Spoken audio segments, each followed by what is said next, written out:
Okay, now we are crossing to section B, where we had number 9 coming from complex numbers, the part called algebra. So it was saying solve the equation. They gave you that equation. You can pause the video and see at the start of the video the question is always there. So solve the equation. They gave us the equation that now solve this equation. It was a cubic polynomial. What we do first, we have to first test any root to see which root is giving us a 0. So we start by saying let, now in part A, we let f of z be our polynomial given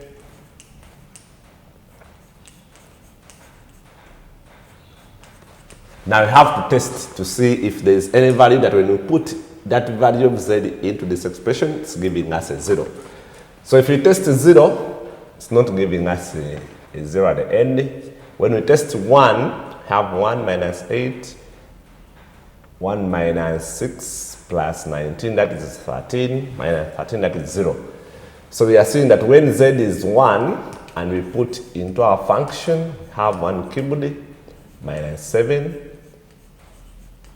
which is giving us a 0, meaning that now this one is a root and hence z minus 1 is a factor.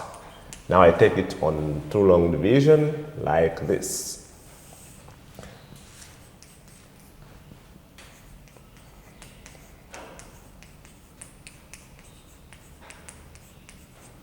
So if I'm to long divide, I say z goes here, z squared times this times this, this times this, then I subtract.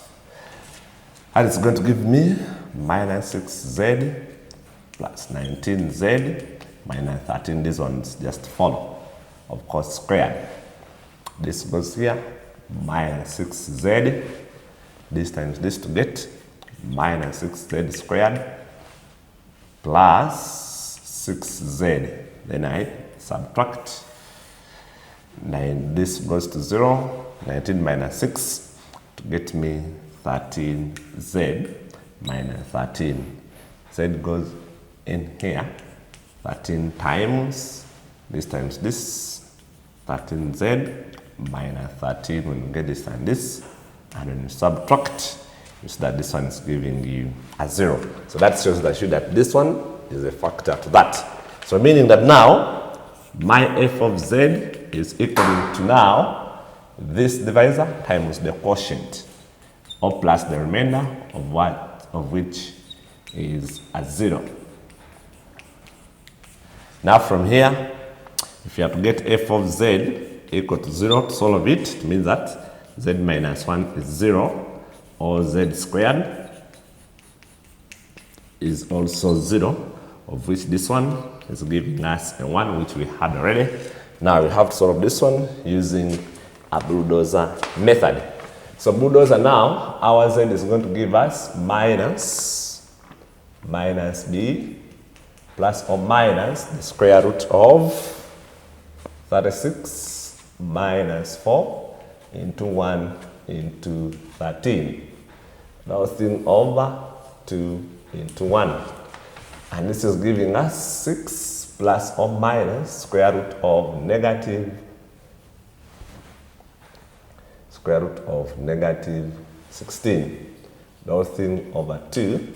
And you can able to see that here z is going to be 6 plus or minus square root of negative 16 is going to give us 4i. The whole thing over 2.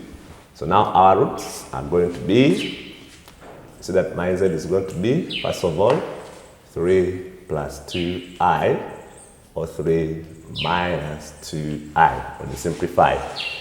Therefore, solving that, our z is giving us 1, 3 plus 2i, of which you can write i3 plus or minus 2i, or you separate them. So those are the values of, that's how we solve that one. Part B, part B, they're telling us that find the fourth root of. So we say, let z be 8 minus root 3 plus I, of which we open brackets to get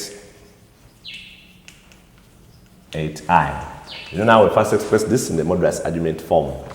So to get our modulus, it's going to be now the square root of negative 8 root 3 squared plus now 8 squared.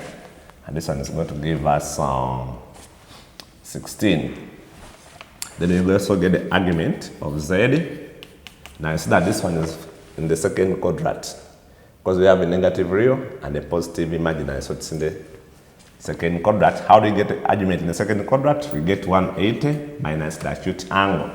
The acute angle, we get tan inverse of the imaginary over the real by ignoring, but we ignore the sign on real because this is an acute angle. If you want to say we get acute angles, if you want to say we get arguments of complex numbers in details, visit the playlist, scroll down and tap on complex numbers, you'll see them there. So this will give me 80 minus, I think this is going to be 30 because 1 over root 3, arctan of it is 30. So now the arc of z is going to be 150 degrees. Now I mean that now my z, remember, it's going to be modulus into cos arg of z plus I sine arg of z.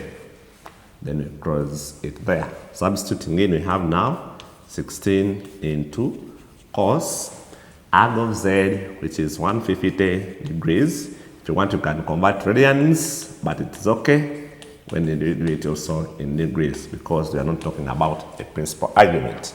Remember, my z is this, but they asked us to get the fourth root. Meaning, if I get the fourth root both sides, it's going to be, because this is the product, I have now 16, 1 over 4 into now cos. When you introduce a root, now you generalize the angles, you add 360k, then plus I sine of 150 plus 360k, then power a quarter there. Which when you simplify and you bring it and we use the Mover theorem so that this a quarter multiplies this, we are going to be having now z a quarter is going to be giving us the fourth root of 16 is 2 into now cos of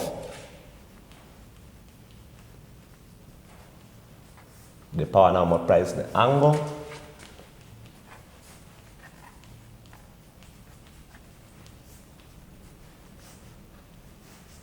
Now where our k is equaling from 0, 1, 2, up to 3. Okay, now to get the roots, we say first of all, when k is 0, I'm going to have now my first root as, now when k is 0, I have 2 into now, what is remaining? You just get your calculator and then you'll be having to press, when k is 0, you have 0, then you have this divided by this. So you have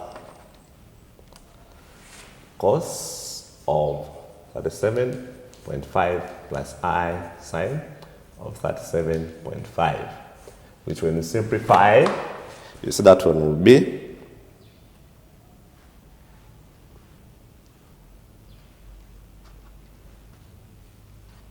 so it's giving me 1 point. You give to 4 decimal places, 867 plus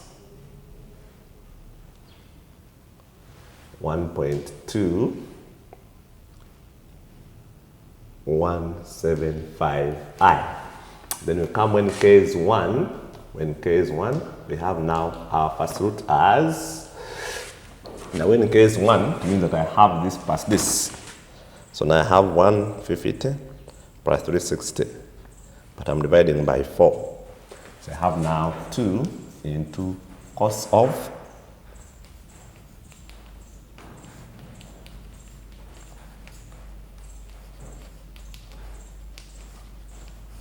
and this will be equaling to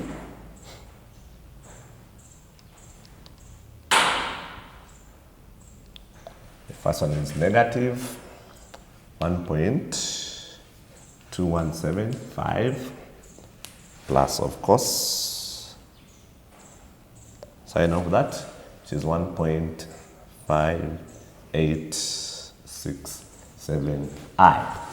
And I come when k is 2. I have now my second root as 2 in 2.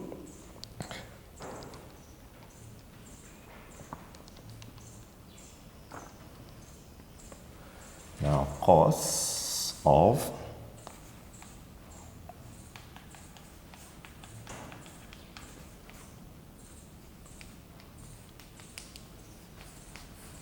which would be now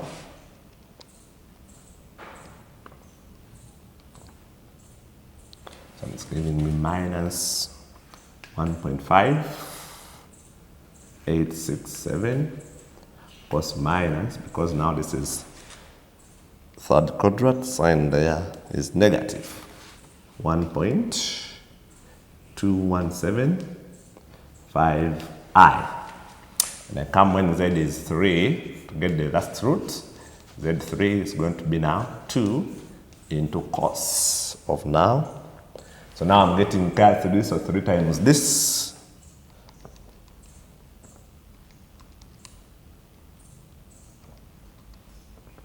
So I have now cos 30 sine of 307.5, which when I press on a calculator to get 2 cos,